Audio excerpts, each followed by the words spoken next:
Professor, eu estou na fase oral da AGU, da PFN ou até da PGF, eu me sinto um impostor. Eu acho que eu não deveria estar aqui, que eu cheguei por pura sorte. Como lidar com isso, com esse sentimento? Já sentiu essa síndrome do impostor?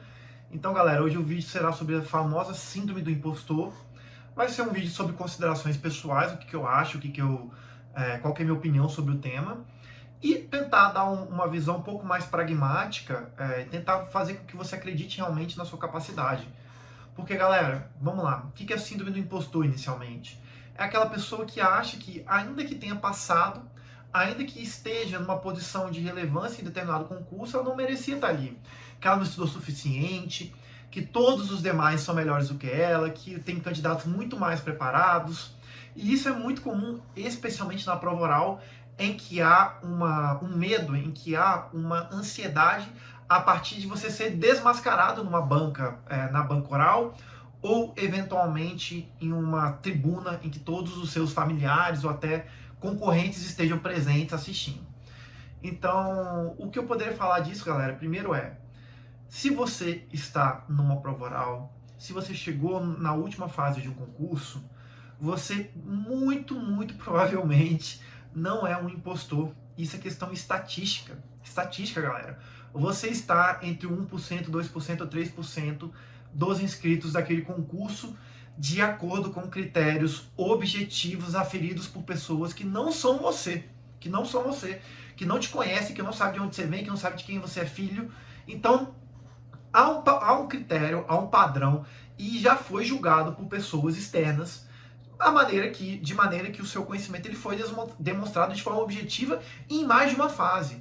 Na primeira fase, na segunda fase e até nos recursos. Então, o primeiro ponto é esse.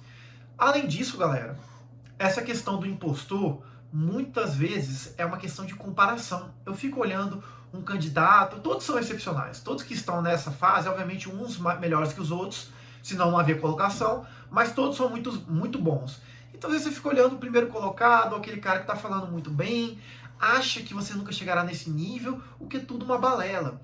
Principalmente se você estiver iniciando sua preparação para uma prova oral, em que há uma curva de aprendizado muito grande entre o início dos treinos, para a prova oral e o fim, em que você já terá aprendido a raciocinar de forma rápida, de forma espontânea, e estará falando 1000 vezes melhor do que no início daqueles treinos, todo travado, com nervosismo à flor da pele, em que você não conseguia lidar, não conseguia acessar o conhecimento.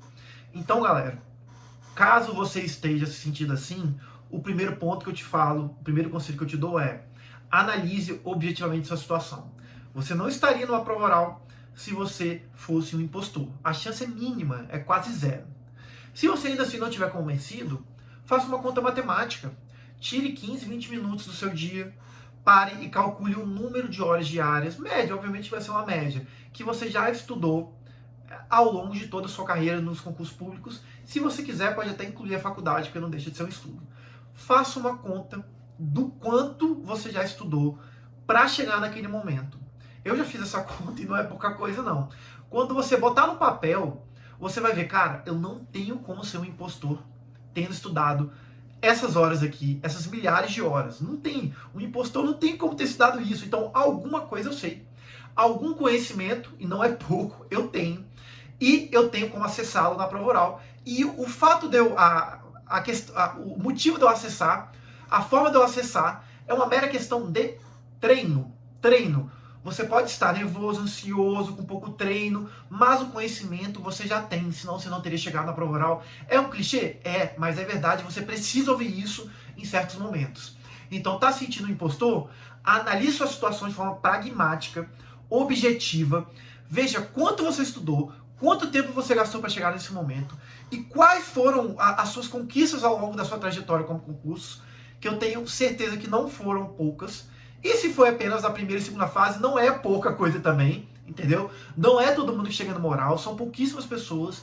E vá para a prova com essa tranquilidade, lembrando que você tem uma mera obrigação de meio, e não de resultado.